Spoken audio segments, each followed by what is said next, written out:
వ్యవస్థలను మేనేజ్ చేయడంలో బహుశా ఇండియాలో ప్రధానమంత్రి కూడా ఈయనకున్నంత శక్తి ఉంటుందని నేను అనుకోను.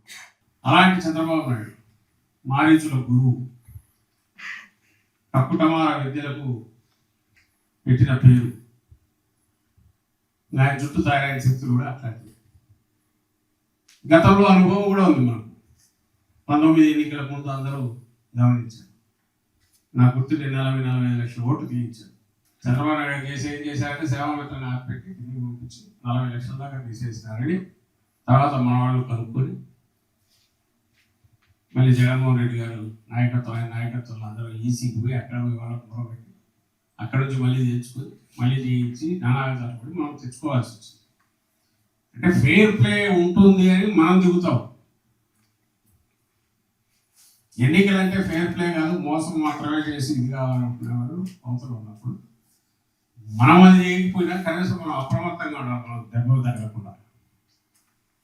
అట్లా దెబ్బ కొట్టడానికి ఇప్పుడు అవకాశం బాగా వచ్చింది. ఎస్ఐఆర్ అధికారంలో ఉండేవాడికి ఇంకా ఎక్కువ ఉంటుంది. ఎస్ఐఆర్ అంటే 2000 ఇప్పటికి 24 ఏళ్ల క్రితం 2002 జాబితాతో చూస్తారు. 2002 జాబితా అంటే అప్పటికి ఇప్పటికి 2-3 జనరేషన్లే మారిపోయింది.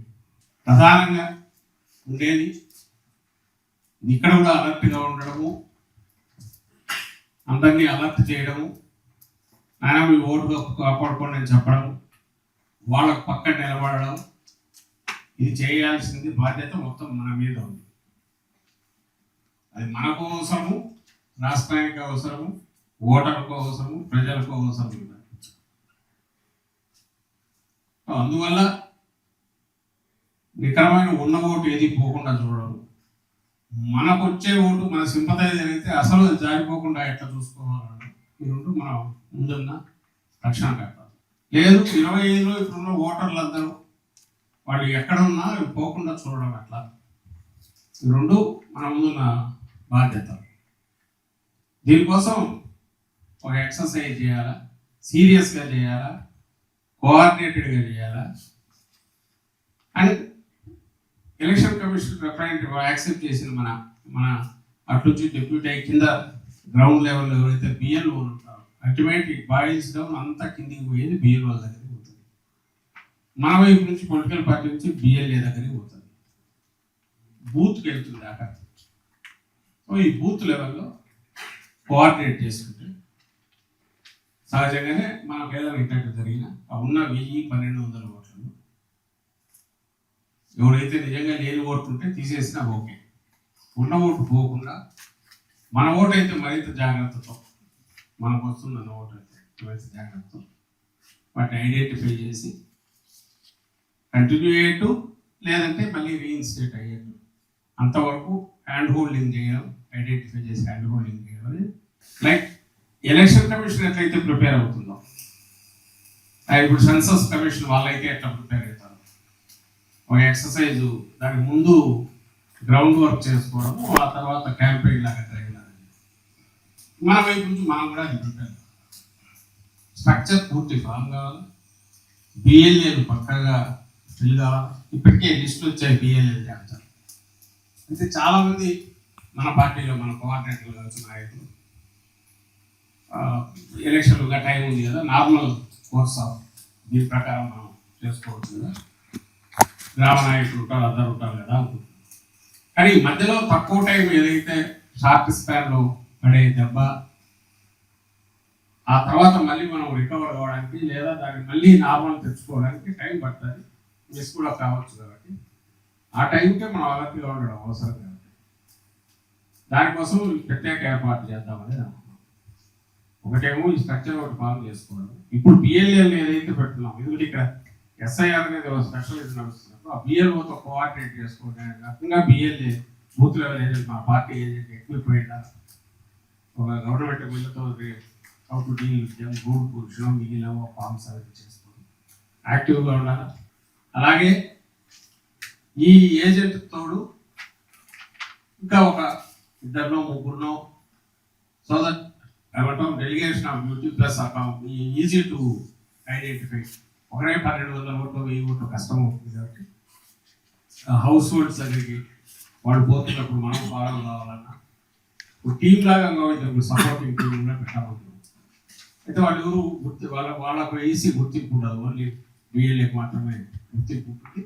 బిఎల్ఏ తను మాత్రమే ఈ ఓటర్లు చేర్చే కార్యక్రమం చేయగలరు లేదా హక్కులు ఎత్తి చూపగలడు.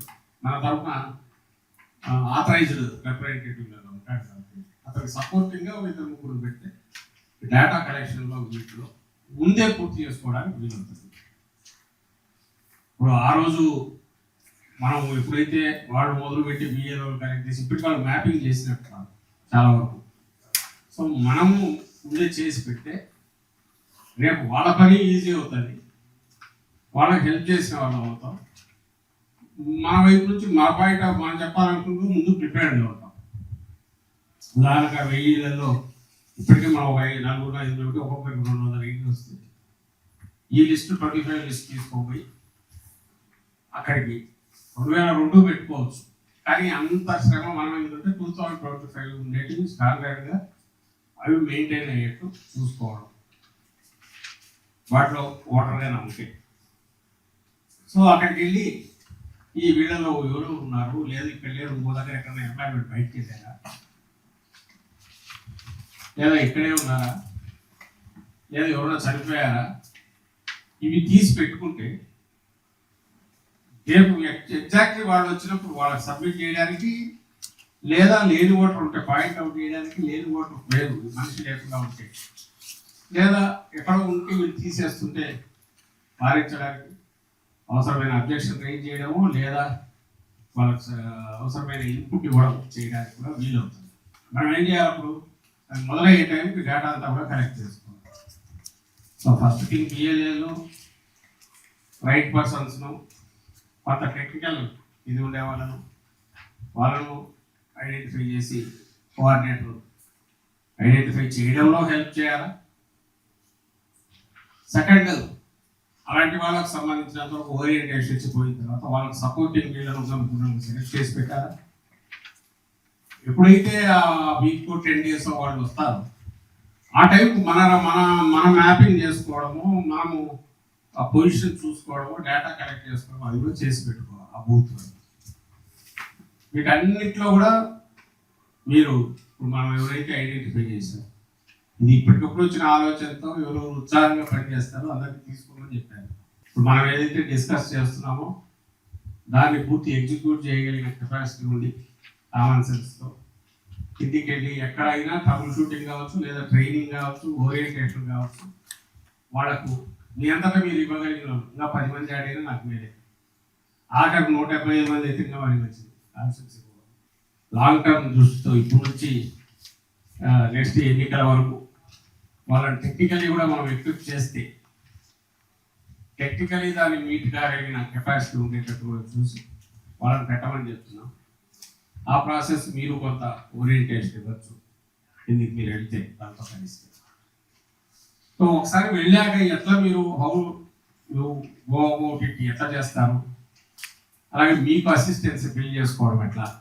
మీరు ఒక టాస్క్ ఫోర్స్ అనుకుంటే మన దగ్గర టాస్క్ ఫోర్స్లు ఎక్కువ ఇది పెట్టడానికి ఒకదానికి పెట్టుకోవాల్సి వస్తుంది.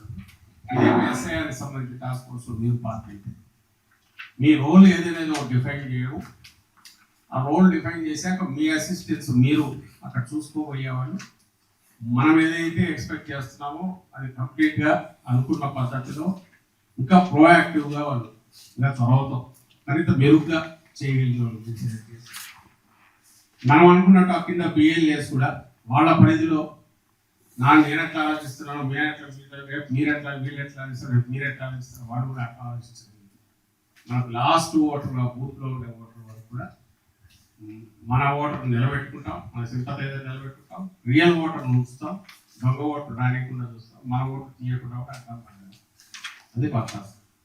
ఇది పూర్తి సక్సెస్ చేయడం అంటే చాలా వరకు ఆ ప్రాసెస్లోనే వేర్ డు ఈ స్టాండ్ అనేది మనకు తెలుస్తుంది.